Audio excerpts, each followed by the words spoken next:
Welcome to the Fantasy Champions Fantasy Football Podcast. What do we got today, Rick? We got the Week 8 news and injury report.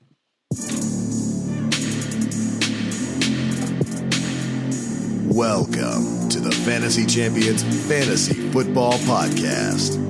Here's your host, Morgan Colby and Rick Lemon. What's poppin'? What's up? How you doing, Rick? Oh, just peachy. How are you? Peachy. Just peachy. I'm doing good. I'm doing interesting. Ready for some Sunday football.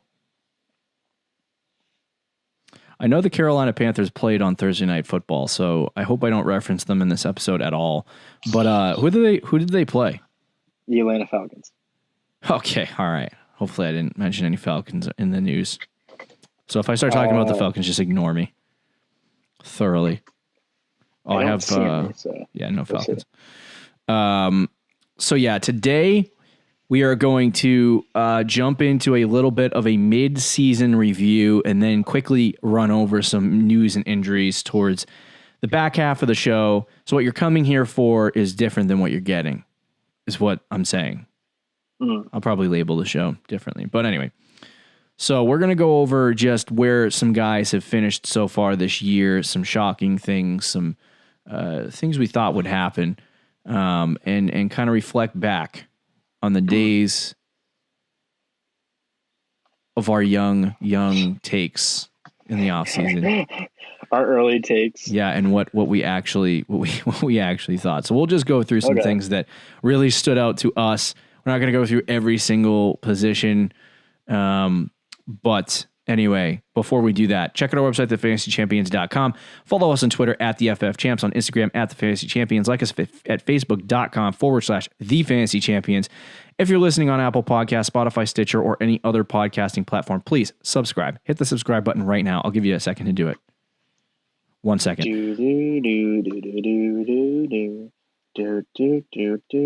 That should have been enough time to sub. Really should have been enough time for you to sub. Be sure to share this podcast with your friends. If you're watching on YouTube, be sure to subscribe. 1,000 subscribers. Rick's head gets shaved. All that good stuff. Click the bell for notifications. Like and comment down below any questions that you have for the week. So this is going to get interesting. So we're going to jump right into our mid-season review, and we have a lot of interesting things to discuss and talk about. I guess the first one I really wanted to hit on was the biggest argument in the fantasy football community all offseason, really, and more specifically after the draft, was Clyde or Jonathan Taylor. So the question is, where do we stand at this point in the season through 7 weeks? They're pretty much the exact same on average for points per game. Clyde is the RB9 right now, and Taylor's the RB21, but Taylor's played one less game than Clyde. It's like they're pretty much the same. Clyde's a little better. It's kind of what we expected. Clyde, I would say Clyde is a little bit more opportunistic. Yes. He has a little bit more opportunity, which is what was expected. Obviously, we did not expect Jonathan Taylor to get injured. I mean, not injured. Marlon Mack to get injured as early as it was like 5 seconds into the season. And Jonathan Taylor right away took over. And so watching both of these guys play through the first couple weeks of the season, I will say Jonathan Taylor is the better running back by far. He does. Yeah, I mean, we knew that, though. He does look a little bit indecisive is probably the word I should use when running the football.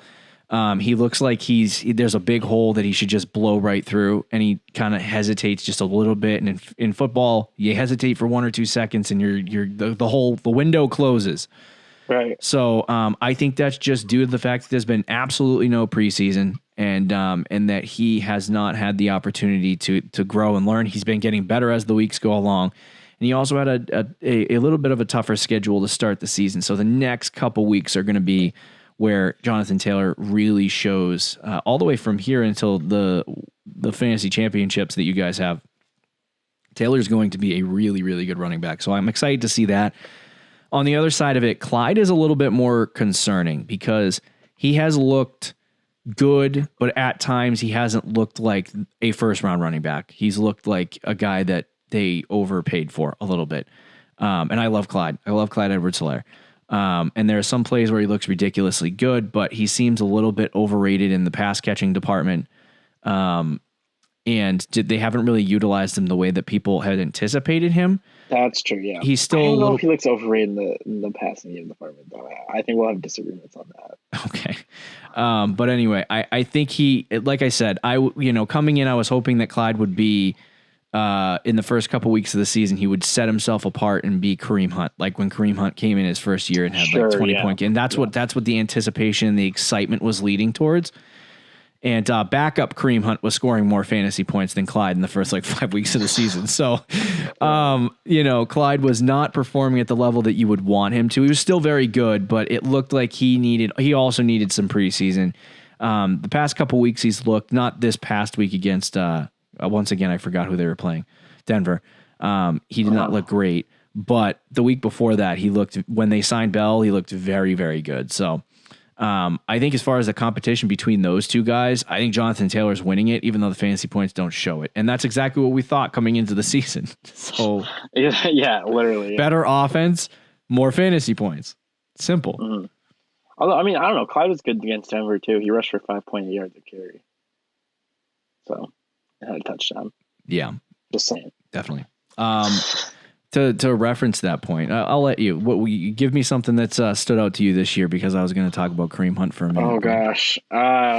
So unfortunately, one thing like Miles Sanders, there's a lot of people who have been down on him because he hasn't been, the player that we hoped he would be.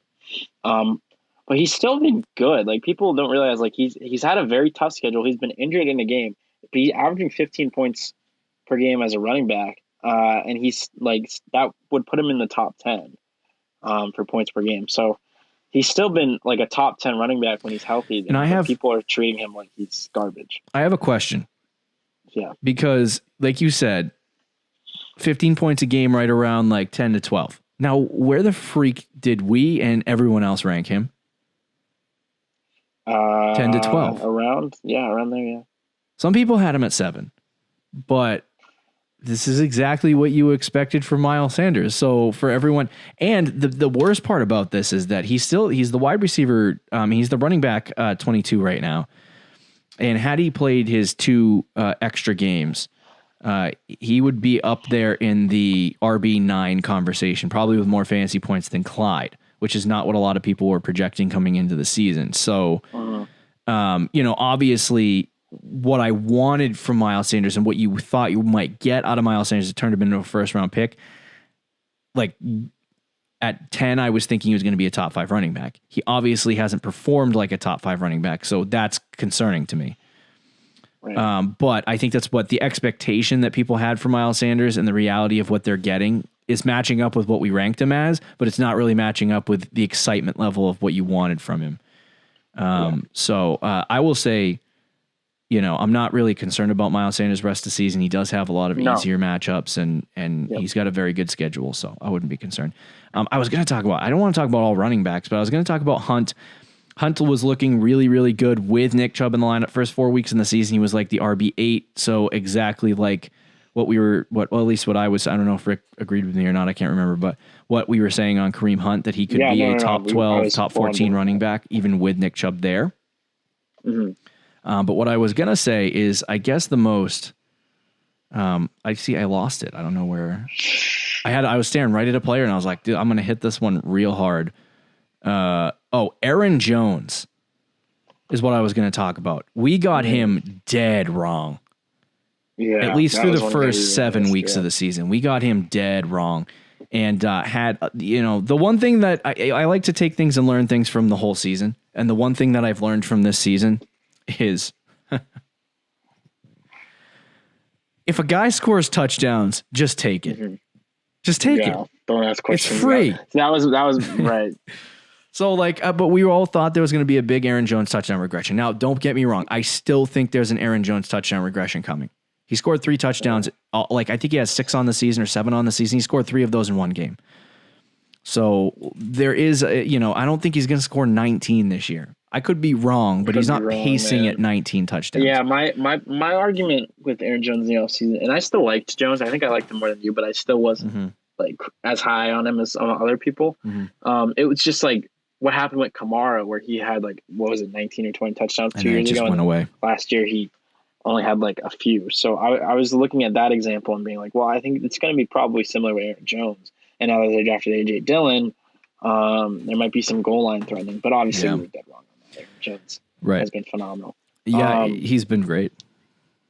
Yeah, it's funny. I did send out a tweet in the beginning of the season, a little off topic, but it was like your top position or your top player at each position projector it's going to be. And so far, it's been almost exactly right. I had Kyler Murray as my QB1. Don't stop. Are you serious? You got it. I did. I had Kyler Murray. Wow. But the problem is, it would have been exactly right if these guys didn't get injured. So, like, if you just take their points per game, like that, the highest point per game average at tight end position is George Kittle. I had him as my tight end 1. Or I just like projected it. I had Devonta Adams as my wide receiver 1. He's not going to finish as the wide receiver 1, but you know how many points a game he's averaging in half PPR so far this year? Let me just. I don't. I'm going to cheat though. 21. Oh, that's 2. Folks, that's 2 points better than Michael Thomas last year. Yes, Devonta Adams, but he's only played 4 games. Right. So he's probably not going to. And I had Christian McCaffrey as my running back 1 because I didn't want to risk it. But points per game wise, he was the RB1 before getting injured. A wide receiver 1, you mean? No, I said McCaffrey. I had McCaffrey. Oh, yeah, that's right. I'm sorry. I thought you were talking about. I just wanted to. You jumped to Devonta Adams really quick. I did jump. So I would have been exactly right according to the points per game average so far through half the season. But yeah, right. Injuries ruined my dream. One person that we were dead on about is the breakout of Calvin Ridley. Yes. Game 1. See, I did this last year with Godwin. I was like, okay, Godwin's going to be good. And then first week he gets 20 something points. Maybe he had 30. I can't remember, but he had a really great week 1. And I was like, okay, good. Second week has a really great week. Third week I didn't believe it until like 6 weeks into the season. Same thing with Ridley. I did not believe it until we got mostly through the season. The impressive part of what's happened with Calvin Ridley is his average has been damaged because he had a game where he was hurt, limited, and had 5 targets and no catches in the game. The rest of the games, he's been averaging like around right where Adams has been at 20 points a game. He missed an entire game, Rick. Like essentially didn't score a fantasy point in an entire freaking game. And he still leads the pack right now with 120 fantasy points. Yeah. So it's crazy. I don't know if Ridley's going to keep this up in the second half of the year, but he has definitely put himself, like right now, if you want to rank wide receivers here midway through the season for rest of season, it is literally Devonta Adams, DeAndre Hopkins, who was also a surprise, and then Calvin Ridley. Julio Jones is like 6 now. I know. Julio's been good when he's healthy. When he's healthy. But yeah, no, we got that dead right with Calvin Ridley. And there was a lot of people that were like very hesitant on Calvin Ridley, but we were both very, very huge on him, and he ended up having a great season. So far, and I don't think it's going to change really. The target share. I don't think he's going to finish as the wide receiver 1, but the target share has been there. He's definitely. If he keeps, based on what we're seeing, he's definitely going to score in the range of top 5. Yeah. So he's definitely a top 5 receiver. One guy that was shocking though is DeAndre Hopkins and his 114 fantasy points. He hasn't been prolific like Hopkins has been. You know what? He's been Hopkins. He's been consistently getting the fantasy points he needs to get. I was shocked the first couple weeks of the season Hopkins played as good as he did because I was excited when Hopkins went to Arizona, and then I started reading fantasy football content and articles and analytics, and I started to draw back a little bit on that because of how much Arizona throws the football. But man, DeAndre Hopkins unlocked this Cardinals offense, unlocked it. And he unlocked Kyler Murray, to be honest with you. So he's been fantastic, and I've been trying to trade for him for weeks, but it's never going to happen. I had him as like the wide receiver 4 or 5, so yeah. I think I had him like 4 or 5 as well. One thing that I think we hit too was on tight ends. We always say like there's going to be those late round tight ends. You were bringing up Jonnu Smith all season. We both love TJ Hawkinson. Mm-hmm. He's I think this tight end 6, and even Noah Fant, when he's healthy, he's averaging 10 points a game, which would put him as like the tight end 6 or 7. So we hit the head on all those guys. The only guy we missed for tight ends is Mike Gesicki, who just hasn't really been great. But he hasn't been like the worst either. He just hasn't been as good. And I remember we had a conversation when we talked about tight ends between Hawkinson, Font, and Gesicki, like late round tight ends. I think we both said 2 of those 3 guys are going to hit, and that's exactly what happened. Yeah. I do wish I had gotten Jonnu. I think Jonnu was more due to the fact that AJ Brown had been absent. I think he's not going to finish as a top 5 but tight he end is. because I think the big thing about Jonnu is his ability to catch the ball in the red zone, and he's basically like, I hate to say this, but he's a slightly slower version of AJ Brown, except at tight end. he is kind of similar, yeah. And I'm like, it's like the same, the type of offense. It's like, I don't know what Tennessee's doing over there, but they drafted a bunch of DK Metcalfs and they just ran with it. I mean, Henry's 6'3" and as a bulldozer, and he can still run extremely fast. And I'm like, it's the same thing with AJ Brown, same thing with Jonnu Smith. Like, this team is just a bulldozer. I love the Titans. I don't know. Something's wrong. Yeah. But Hawkinson, man, I don't know. Like you said, we knew a couple of these guys were going to hit. I was really hoping Hawkinson would be a top 3 tight end this year. He hasn't, obviously, but he has been a breakout tight end. He's been very good. For a guy that was going out the board, what is like tight end 12, 13? Like, yes, yeah. I'll take that all day. Especially when he's finishing 7-6 spots higher than where he was going off the board. So for me, I love Hawk. I drafted both Hawk and Gesicki, and I got rid of Gesicki for TJ Hawkinson. I decided to stick with Hawk, and I'm so glad I did. But anyway, for Hawk, he hasn't been like his highest point totals this year have been 2 games where he scored 14 points, and that's it. But he's always getting 8 to 9 fantasy points a game, like just consistently. The only thing he's not doing is just popping the ball into the end zone more often and getting, I think an increased target share would help. So I feel like every week I start him, I'm like, oh, those 5-6 targets are going to burn me, but he always produces. And, that's what Hawk has been doing on a week to week basis. And like you said, Noah Fant has been good, when he's been healthy. So, that's really good for him. I wanted to see if there was another receiver I wanted to talk about. Will Fuller has been great. Hey, there goes our Brandon Cooks Will Fuller argument. Yeah, it's so true. So true. I mean, Cooks had a couple of decent outings, but the one thing I'll say about the wide receiver position, and I want to pull up 2019's numbers from weeks 1 through 7. Through 7 or 8 weeks in the season last year, there was 6 players who had 100 or more fantasy points. This year, there is currently 6 players. So we're on pace with what was happening last year in terms of fantasy points.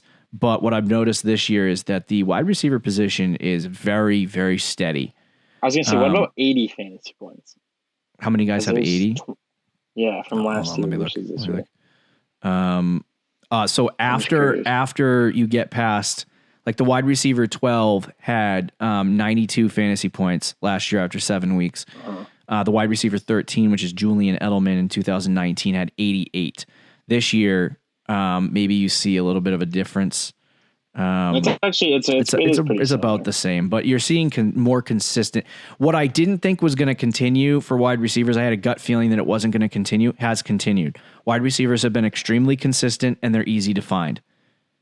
Yep. So, and then go ahead. I was going to say there was 25 receivers last year that had above 70. This year it's 28. So it's just it's a little different, but it is very similar. But there is a little bit more depth this year.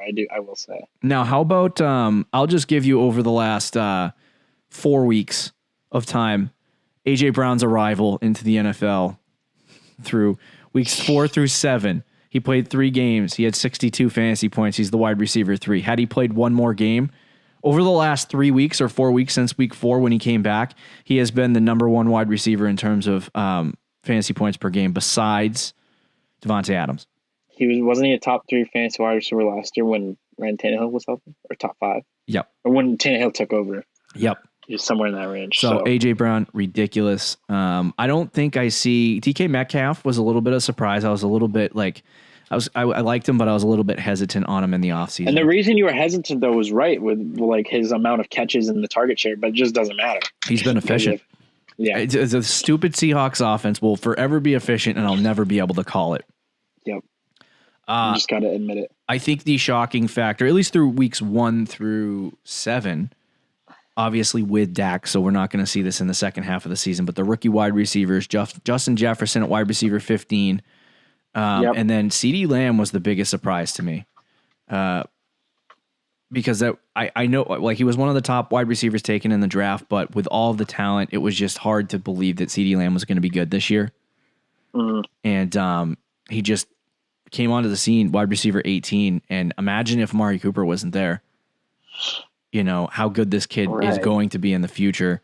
Justin Jefferson, we predicted as probably the breakout wide receiver that at the rookie we both position. said that he was going to be the rookie one.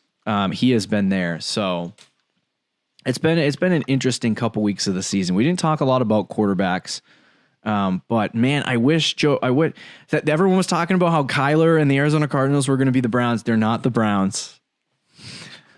This is what Baker was supposed to be last year.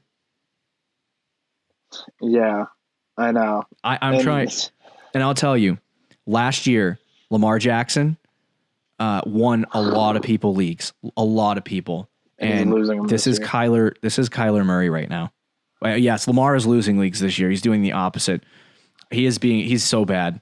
He's not bad. He's not bad. He's very, very good. He's just the efficiency that we talked about him decreasing. It like triple folded itself. So way worse than he has like Kyler Murray, Russ, they both around 180. Josh Allen, Mahomes, both around 170. I mean, obviously Murray has 200, but I'm just for the sake of argument.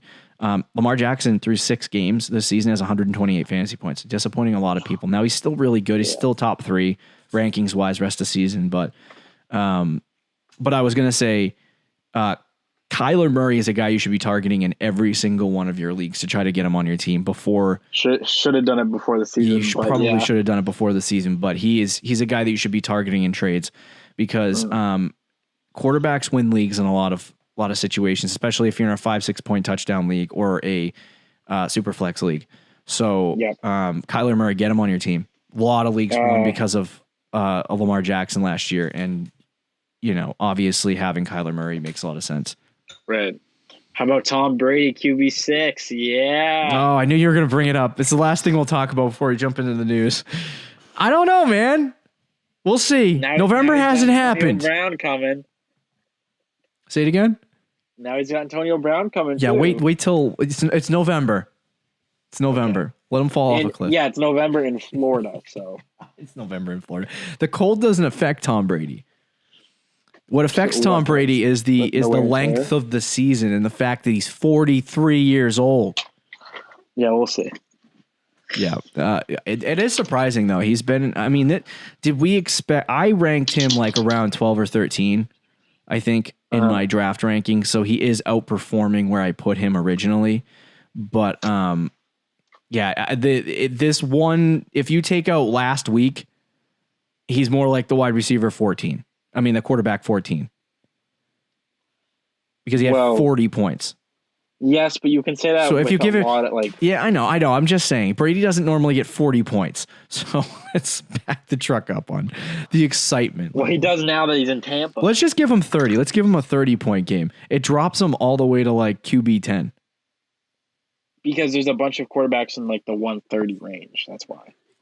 But I had him ranked as the QB9, I think, in the offseason. So yeah. So he's not significantly outperforming what we had him at, which is between 10 and I had him at like I think 14. But one other player, Mike Evans. I keep telling Rick this, but I don't say it on the podcast. Mike Evans is currently the wide receiver 16. I had him ranked as the wide receiver 18, and I got mocked. So okay, yeah. But anyway, there is your mid-season review. If you have any questions or anything pertaining to what you think is going to happen in the second half of the season, be sure to ask them in the comments down below. And then we'll get to the news really quickly and wrap the show up. We have about 5 minutes, I think, of time. Or we can just do it like old school news. Yeah, dude, rush through it. I hate the news.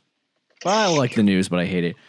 So Adam Schefter reports that Raekwon Armstead will miss the remainder of the season with COVID-19 complications. Now, if you were here in the beginning of the season, there was big arguments about Devin Azigbo and Raekwon Armstead coming in and taking a lot of work when Leonard Fournette left. Yep. Armstead got put on COVID-19 in like the preseason, then taken off and then put back on. Everyone was like, this man's been on the COVID-19 list for a while. Somebody should go check on him. And Adam Schefter reported that he has had some complications with COVID-19 and that he is not going to be able to play for the remainder of the season. So that is very unfortunate. And because he's not a big name, no one's talking about it at all. Schefter tried to like spit up try to get people talking about it. It just didn't work because he's not a big name player. But that's probably the most. I think most NFL cases of COVID-19 have been asymptomatic. But this is one where I think he's actually shown severe symptoms, and I don't know if he's had to be hospitalized or anything like that. But I think I did see something where he was in the hospital. So that's a very sad situation. But you can't. Yeah. Obviously, prayers go out to Raekwon Armstead. Hopefully he recovers. They did say he plans to return and play in 2021. Odell Beckham this week tore his ACL. Very sad. Yikes. I feel bad for Odell, but this is it. I think this is it for him. He'll play, but I think the years of Odell Beckham such a talented receiver. But I just think the years of Odell being really good are in the books, unfortunately. Yep. I guys think he'll still be really good, but being like a top 5 receiver, not being top 20 is in the books. Well, fantasy wise. Yeah. We don't know. Real life, he's still good. Real life, yeah. I just, especially in the, he's a guy that could go to the Patriots and have his. Never mind. We don't want to throw him the football. You can come here, Odell, but no one's going to throw you the football. All right, yeah. More like go to the Buccaneers. Yeah. But go to the Chiefs. Yeah, that's true. The Cowboys signed Andy Dalton, and wow, did I just say signed? Well, they did sign him. That's true, but that was months ago. So after Dak gets hurt, he plays one full game, Dalton, he gets blown out, he sucks, and then he comes out this week and he gets smacked, and now he's in concussion protocol. You said he was limp on the field. He was. That seems kind of scary. It seems like he's okay now, considering that they said he didn't practice Wednesday, but the fact that they're even considering him practicing is probably a good sign that he's not paralyzed. So I feel bad for Andy Dalton. Obviously gets a shot to start for the Cowboys, which was never going to happen unless Dak got hurt. And that's a terrible, unfortunate situation for Dak as well. So the Cowboys are down two quarterbacks now. It's magic season. Yeah. I guarantee, like, if Tua goes out, throws 2 picks, the Miami Dolphins are going to be like, oh my God. Well, that's the problem with the Dolphins' decision. They can't really go back on it now. Like, you can't bench Tua. That's true. Unless you do, which is going to hurt. That ruins people. Yeah, that ruins people. Yeah. Vic Fangio said Philip Lindsay has entered concussion protocol. I don't know what happened, but he did practice. He did not practice Wednesday. He left the game, I think, in the third quarter. Okay. Concussion. So this is the problem with Lindsay that we've been talking about for a long time. As much as we, like the story of Lindsay, he has injury problems. He has all kinds of stuff that go along with him being a smaller running back. And obviously concussions are not really something that you can control, but he's been off and on the field all year. So 49ers placed Jeff Wilson on injured reserve, opening up a situation where they have to force Jerick McKinnon onto the field next week. Yeah, hopefully. You got burned, and I'm very happy about it because I needed to get a dub. I needed a dub. So stupid. I mean, you probably needed the dub more than I'm not starting a 49ers running back ever again. The rest of the season. Wow. I mean, I knew that last year, but as I came out with I came out in front of the truthers torch of Raheem Mostert. Yeah. I mean, he's actually been the only one who's like reliable. But Kyle Shanahan said Debo will miss Week 8 against the Seahawks and likely Week 9 against the Packers after he had a hamstring injury. He was grabbing his knee, so I got real nervous about his ACL. But he's fine. He's got just a hamstring injury, so he's probably going to miss a couple weeks. So just keep an eye on that. Adam Schefter reports that Kenyan Drake is expected to miss a few weeks. The MRIs and whatever they were doing with Kenyan Drake came back negative. So he's okay. He's just got a high ankle sprain, I believe, and he's going to be out a few weeks. This week is a bye week for Kenyan Drake, so I would expect him to miss at least one game at minimum. But they said Chase Edmonds will be the starter going into this week. Okay. All right. Fire up those Chase Edmonds shares. In Week 9. Yes, for Week 9. He fires up Week 8. So you told me to start him. It's a bye week. Browns head coach Kevin Stefanski said Nick Chubb could return after the team's Week 9 Love bye. to see that. Yeah. No. Stop. I need more out of Kareem Hunt. Rest of no, season. I need Nick Chubb. The Bengals coach Zach Taylor said Joe Mixon is considered day-to-day with a foot injury. He did not practice Wednesday, so keep an eye on that situation. Rick has him in a league, so he will definitely keep an eye on that situation. Monitor the situation. Chris Carson, for the 160th time in his career, has gotten hurt, and he has a foot injury. He is considered week to week, so he should be back. I expect him to miss at least 1 week. Hopefully it's not a long-term play. But for all the people that were like, you know what, including us, who on the waiver wire show said to pick up Carlos Hyde, for all the people who wanted Carlos Hyde this week, he is dealing with some hamstring tightness and is uncertain to play Week 8 against the 49ers. So they're down 2 running backs, which means you should go to your waiver wire if you haven't already and picked up DJ Dallas. Yes. DJ Dallas is in for saw that report late last night, and I wasn't telling anybody about it until after the waiver wire went through. Did you pick him up? I tried. I $2. I placed $2, and somebody else placed $2, and I lost it because of a waiver claim. But stupid. I didn't even need him. I just was trying to block. Yeah, you know me. Bucks wide receiver Chris Godwin fractured his index finger and is out Week 8 against the Giants. Man, this kid has not stopped being injured all year. I know. He's constantly injured.